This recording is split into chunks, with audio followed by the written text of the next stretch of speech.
السلام عليكم ورحمة الله وبركاته. الشمع أركفوني جرت أمتا قشت أمتا جلالا في أمتا قبجا أكم جرتان نجيني كيسان بدادا فيا كيساني جرتو الحمد لله رب العالمين. وللرب بني جرا خره الحمد لله ولتدي بني جرا خره ربي انجلني حاجة سنين جر أبلي وانكيا أكم جرتني وياني جرا hordoftoota koo kabajamoo qaalii fi gaariiwwan koo hedduu isin jaaladha, hedduu isin kabaja galatoomaa isiniin jechuun jaaladha. Ergaa kanatti aansuudhaan akkuma argaa jirtan mucayyoo asirra argitan mucayyoo tan namni hin beekne hin jiru. Maqaan isii Meerii jedhamti, dhalattuu Wallaggaati. Mucayyoon tuni rakkoo garaagaraa irratti kan isiin beekamte biyya jireenya biyya keessatti manni isiin hoggaa sagaliif xaarattee ijaaratte irraa gubatuudhaan maatiin isii rakkoo hamaa keessa seenuudhaan intarviiyuu garaagaraa miidiyaa gurguddaa irratti illee ta'uudhaan kan beekamtu maqaan isii Meerii jedhamti. Namni hin beekne hin jiru, jiraattuu biyya Dubaayii jechuudha. Garuu ammoo rakkoo isii mudate kana piliis namni mucayyoo tana keessaan dubbisa itti dhiyaatan yoo jiraate hatantamaa qaqqabaadha isiniin jechuun jaalanna. Silaa mucayyoon tuni abbaan isii jilaa du'eedhamaa jira. Abbaan isii jilaa du'ee jiranii biyyeen isaa itti salphattu rabbiin sabrii jajjabina maatii isii hundumaafuu haalaatu. Wallaahi waan hedduu nama dhukkubsu, waan hedduu garaa nama nyaatu jechuudha. Mucayyoon tun miidhaa hamaa keessa turte turellee jechuudha. Amma ammoo tuyyuu kinoo akka kun ufajjeefte jedhaa, kun ufajjeesuuf jedhaa. Akkuma argitan kana laayivii bantee haala hamaa keessa akka jirtu mul'attee jirti. Kanaaf obboleewwan kiyyaa namni gaafa duudii boo'u irra walii daddabarsaadha. Dubaayii keessa jirti namni mucayyoo lakkoofsa mucayyoo tanaa beektanii fi lakkoofsa isii wal qunnamtanii akkuma san FB isii qabdan hatantamaan piliis dhaqaadha qaqqabaadha. Namni itti dhiyaata ijoollee Dubaayii keessa jirtan qaqqabaadha. Mucayyoo tana qaqqabaa piliis yoo itti dhiyaatanii du'aa illee godhaa fi hedduu nama gaddisiisa. Rabbiin jireenyi mana namaa mataan isiitiyyuu dukkana. Alhamdulillahi rabbil alamin hundumaafuyyuu jireenya biyya namaa kana keessatti jechuudha. Jireenya biyya namaa kana keessatti hamtuu sin dhageessisin du'a namaatii miti, du'a maatii keetiitii miti. Dhibee ollaa keetiitu iyyuu sin dhageessisin jechuudha. Hedduu nama gaddisiisa, hedduu nama dhukkubaa, hedduu nama quuqaa jechuudha. Dhugaa rabbii kan biyya keenya gubanne yaaki garanaan gubanne mataan nu jecha wallaahi jokkarraan nu laatamee jira. Rabbiin bichaan nu haa dhaqqabu, rabbi gahe nuun haa jedhu, nurraa haa dhaabu, balaa akkana kana nurraa haa dhaabu. Wallaahi baay'ee nama gaddisiisa yaa obboleewwan kiyya, baay'ee nama dhukkubsa. Mucayyoon tun haala hamaa keessa jirti. Piliis mee qaqqabaadha. Gaafa duutee isii hafarsuu osoo hin taane har'uma osoo jirtu nabsee isii haa qaqqabnu isiniin jechuun jaaladha obboleewwan kiyya. Wallaahi baay'ee nama gaddisiisaa, haala hamaa nama rifachiisu keessa jirti jechuudha. Seenteerti mucayyoon tuni suuraa isii akkuma argaa jirtanii mucayyoo tana namni hin beekne hin jira jedhee yaadu. Dhugaa rabbii jireenyi biyya namaa rakkoo baqaa biyyaa baqannee erga biyyaa baqannee boodallee rakkoo fiduutillee numa faanaa gadadoollee numa faanaa baqatti. Yoo nabsee tennaanillee maatii kennallee jijjiirrallee jennee baanee jenne rakkoon maatii kennaa nurraa hin hafu, rakkoo maatii kennaa dhageenne asitti jala mataan nu nyaatama jechuudha, jala dhibamna jechuudha. Ka dhibame itti citee kan gogaa dhukkubsatu sun tuyyuu baay'ee miidhama hamaadha, irra hamaadha jechuudha kun. Kanaaf obboleewwan kiyyaa akkuma amantaa keessaniitti rabbii isii biraa jiraatu, rabbiin jajjabina isiif haa laatu, isiif maatii isiitiif illee jajjabina haa laatu. Mucayyoon tun miidhaa hamaa keessa turte tunallee hin beektan namoonni dhugaa dubbachuudhaaf hedduu miidhamtee waan waggaa 9 mana namaatitti kuftee kaatee daladdee jette dhabdee sanillee abdii hin kunne akkasuma miidhamtee miidiyaa kanarratti boohaa turte. Waan isiin ta'a turte hundumaayyuu quba qabna, miidhaa hamaa keessa turte. Ammallee haadhoo fi yookaan abbaa isii dhabdee jirti. Ani karaa kamii akkasiin dhabdee harka namaatti ajjeefame moo du'uma dhibameetuma du'e kan jedhu sananillee hin beeku, addan baafanne naaf adda hin baane jechuudha. Fuuldura irratti kan adda ba'u kan qulqullaa'u ta'a, hundumtuyyuu akka adda ba'u ta'a. Garuu ammaaf ammoo kan du'e wanti godhan hin jiru, hin deebi'u hin danda'amu. Biyyeen isaanii ta'a salphattuu maatiif haalii isii hundumaaf isii dabalatee sabrii haa kennuu fi jajjabinni isaaniif haa laatu. isiidha amma kan barbaadamu nafseedhaan isii osoo jirtu dhaqqabuu qabdanii ijoolleen Oromoo Dubaay keessa jirtan biyya Dubaay keessa jirtan qaqqabuu qabda mucayyoo ta'e dhaqqabuu qabdanii piliis warroonni beektan sheeroolii godhaa FBC warroonni beektan maqaan isii Meerii jedhamti ni beektan namni hin beekne jiru suuraa isii mucayyoo tanaa laaltanii jechuudha. Kanaaf obboleewwan kiyyaa waliif birmadhaadhaa garaan nama gubataa gubannee jirra kaaniinu. Wanni keenya waan dubbatamuu miti waan dubbatamutti illee toluu miti. Yoo rabbumti nuuf laaffisee rabbumti nuuf jijjiirate malee yaa obboleewwan kiyyaa haala hamaa keessa jirra. Haala hamaa keessa jirra jechuudha. Haala kana jennee dubbachuuf illee namatti hin tolle keessa seennee jirra jechuudha nuti. Guyyaa guyyaatti waan gaarii dhageenyu. Guyyaa guyyaatti waan gaarii dhageenyu mucayyoon takka illee asuma keessatti mataa sammuu dhabdee jirti. Akka qalbiidhaa sammuu dhabdee maraattee hin jirti. Isiillee isiniif viidiyoo gadi isiniif dhiisaaniin laaltanii suuraa isin namoonni beektanii ni beektanii ni laaltanii viidiyoo isin hojjedha mucayyoon takka illee jechuudha. Viidiyoo isii harkaan qabaanii wallahi hedduu nama gaddisiisa obboleewwan kennaa rabbiin nu haadha qabu malee nu dhukkubee wallahi nu dhukkubaa jira nu dhukkubsannee jirra. Caba biyya namaatiin cabne caba gabrummaa biyya keenyaatiin cabne irraanis caba biyya namaatiin cabni biyya namaa cabnan lama cabda. Cabnanni biyya ofii homaa miti. Ani garbummaa biyya keenyaa akka harree nutumaa jiraata saffiladhaa jiran cabnana biyya namaa kanarra jechuudha. Maaliifi duutus allaattiin biyya ormaa si soorachuu irra allaattiin biyya keetii si haa soorattu. Allaattiin biyya keetii si haa nyaattu. Allaattiin biyya kiyyaa na nyaachuu filadha. Wallahi allaattiin soora allaattii biyya namaa irra ta'uu irra soora allaattii biyya kiyyaa ta'e filadha. Biyyi keenya garbummaa biyyi keenya nagaan qabdu biyya harka jireenya biyya namaa irra biyyuma teenya badduu biyyuma teenya fokkattuu san barbaadan. Wanni isii naageettu jiru. Eenyuuf illee jechuudha. Hammuma feete qananii feete jiraadhu. Biyya teessa wanti sii geettu jiru. Yaa obboleewwan kiyya. Wallahi gubannee jirra. Karaa Yamaniitii waan ta'aa jiru. Ijjuma nalaaluu diddeef irraa dhaabecha viidiyoo diraa hojjedhisanii ijoollee Yamanii fidaa hojjedhisanii jechuudha. Wallahi ijjuma nalaaluu diddee dadhabeetuma itti dhiisee garaan na dhukkubee fiduu itti dhiise ofirraa. Waan garaan nama gubatu. Waan dubartiin karaa Yamaniitii Suudii jiddu ta'aa jirtu. Waan dhiirri karaa dargaggeeyyii lafaa dhufaa keenya karaa Suudiitiif Yamanii jiddu ta'aa jiran. Dhiirri akka dubartiitti qabanii gudeedamaa jiran. Wallahi akka dubartiitti qabanii gudeedamaa jiran jechuudha dhiirri karaa sanii. Guyyaarraa wanni nama dhageenyu, wanni arginu gurra nu duuchee jira. Amma inda'uyyuu walitti qabanii waan afaan Oromoo dubbatu argitanii jirta yoo ta'e viidiyoo sanii rashanaa jiran jechuudha Yamanii keessatti. Waan afaan Oromoo dubbattu walitti qabaa rashanaa jiran. Argitanii turta yoo ta'e viidiyoo san jechuudha.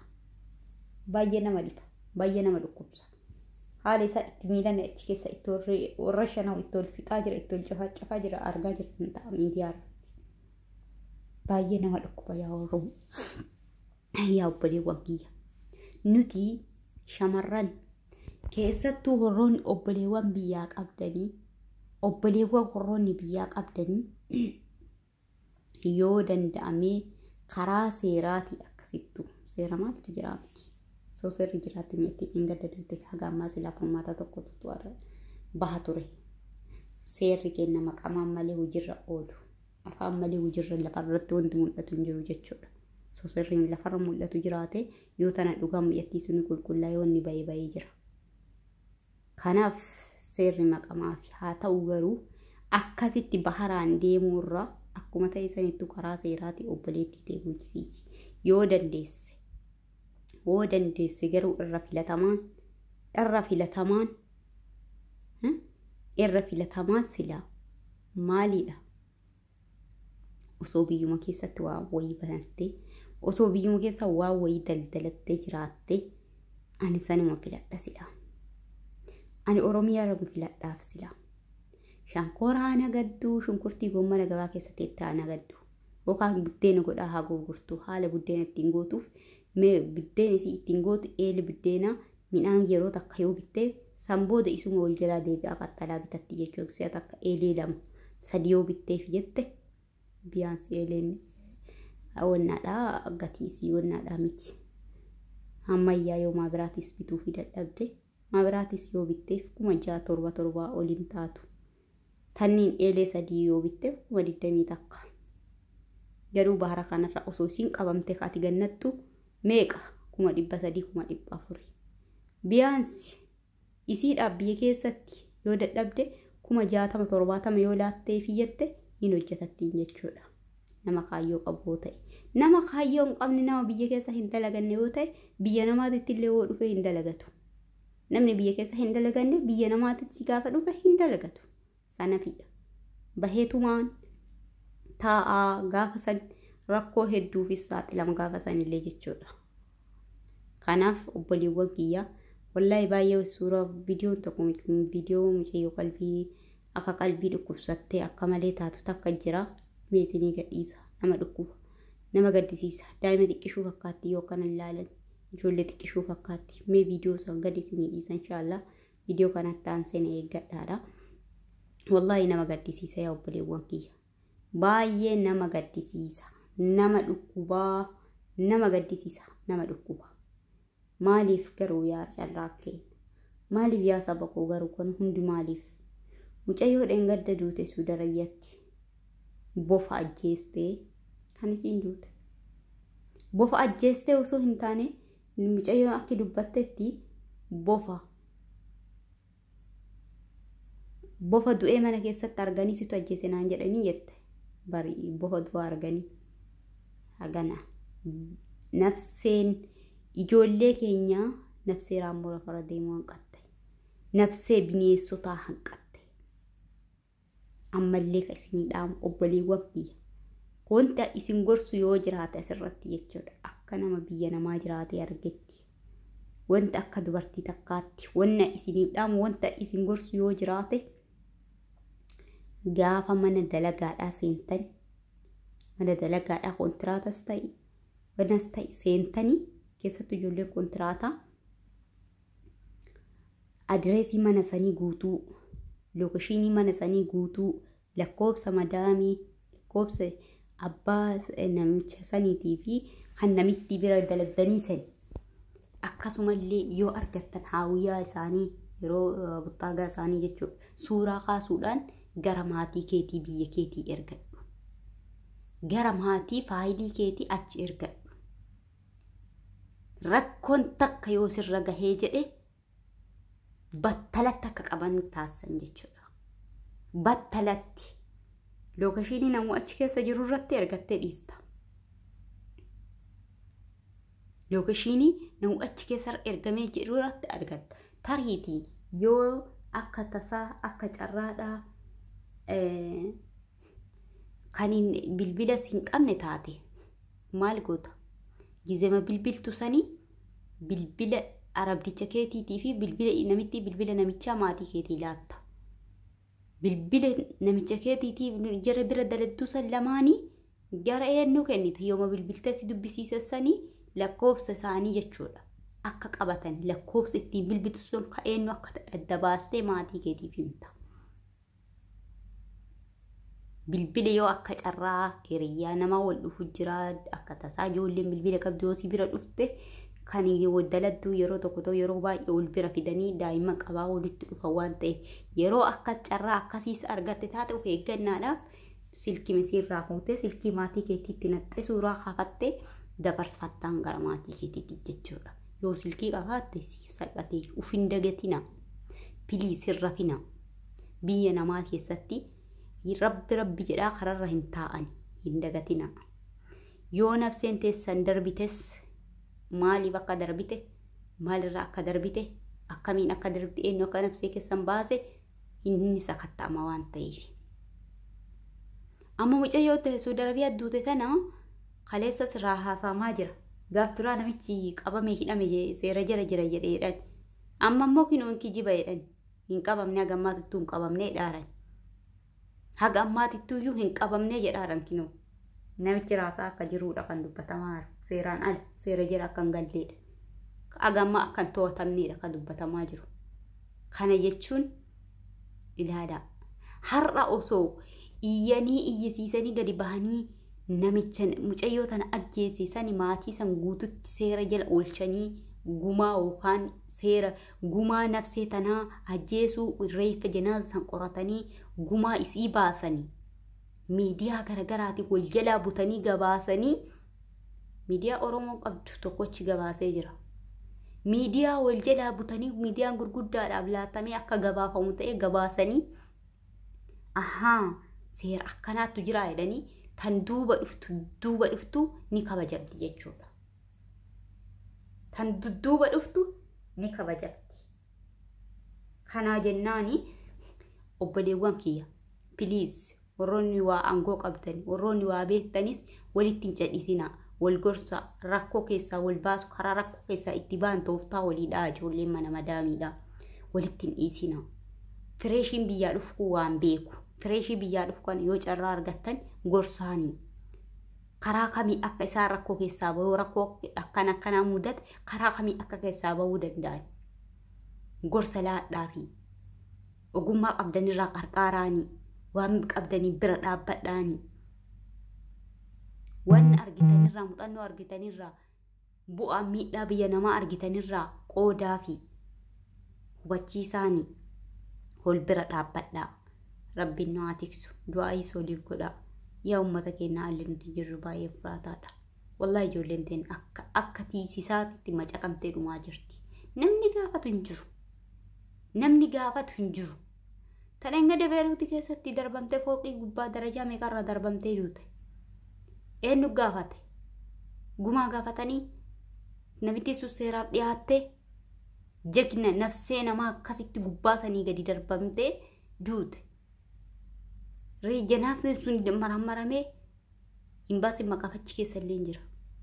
Ani bari wantumti biyya namaa keessa imbaasii Itoophiyaa jedhanii fi barna dhibee bara. Maali hojiin isaanii? Hin danda'an taanaan maal godhanii maqaaf waamsisan hin baanii jedhee bara. Ani bari hojii imbaasii jedhaa oolan kana bari na dhibaa bari yeroo tokko taa'ee yoo yaadu. Itti gaafatummaa lammii kanaa nafsee lammii isaa eegan kabachisiifne gahee inni qabu maalidha imbaasii achi keessa biyya namaa keessaa? Maalidha imbaasii Itoophiyaa jedhamee kan moggaafamu? Kan waamamu maalidha garuu? Baay'ee nama dhukkuba. Baay'ee nama gaddisiisa. Wallahi rabbumti nuuf haa laaffisu. Rabbi nuuf haa laaffisu. Hundumaayyuu rabbiin laaftu nuuf haa godhu. Obboleewwan kiyya haalli itti jirru baay'ee ulfaataadha. Wallahi haala hamaa keessa jirra. Yaa Rabbi nurraa jijjiiradhu. Mucayyoo takkallee akka isiin taatu mee viidiyoo ga isinii dhiisa. Wallahi mana keessa maraattee qalbii taatee mana keessa akkanatti deemti tarii namni beektan jiraachuu danda'a. Suuraa isiitii fi viidiyoo isiillee gad isinii dhiisa. Baay'ee nama gaddisiisa. Baay'ee nama dhukkuba jechuudha. Wallahi nama ta'uu keetittuu yeroo tokko si jibbisiisa yeroo wanta gar tokko argitu. Jireenyuma duniyaa tana isii duniyaa sagalirra waliin tarree tanaaf jecha aqlii keenya dhabnee humna noormaalii keenya dhabnee namummaa itti baanee maraattuu taanee maqaa jijjiirannee mataa jijjiirannee qaama keenya guutuu jijjiirannee wallahi baay'ee nama dhiba. Obboleewwan kiyya inshallah rabbiin nuuf haa laaffisu. Du'aa yoo waliif kadhadhaadha. Viidiyoo mucayyoo saniillee gad isinii dhiisa. Hundumti keessanuu du'aa kadhadhaaf mucayyoo tanallee piliis barbaadaadha. Namni beektan itti dhiyaatan dubbisaa dafaa dubbisaa isiniin jedha. Warri beektan mucayyoo tanatti dhiyaatan dhaqqabaa mucayyoo meerii tanalleedha. Rabbiin isii bira haa jiraatu. Inshallah viidiyoo kana yeroo daawwattan laayikii gochuuf hin dagatinaadha. Laayikii godhaa isiniin jechuun jaaladha obboleewwan kiyyaa laayikii godhaa laayikii. Nama fayyada waan ta'eef namoota baay'ee akka qaqqabuuf taasisaa kan laayikii godhanii bira dhaabbattan jaalalaa fi kabajaadha isin gaafadhaa. Viidiyoo biraa inshallah mucayyoo isiniin jiru tanaa qabadhee isiniif dhufaanii mucayyoo akka qalbii taatee mana keessaa akka malee taatee jirtu tana isinii dhufaaniin daawwattanii namni beektanis ni argitanii namni dura argitan jedha. Namni hin argine viidiyoo ta'an irratti isinii hojjedha. Hamma viidiyoo biraatiin walitti deebitu inshaallah. Viidiyoo kana laayik gochuudhaan nu bira dhaabadhaa isiniin jedha. Assalaamu alaykum warahmatullaahi wabarakaatuh.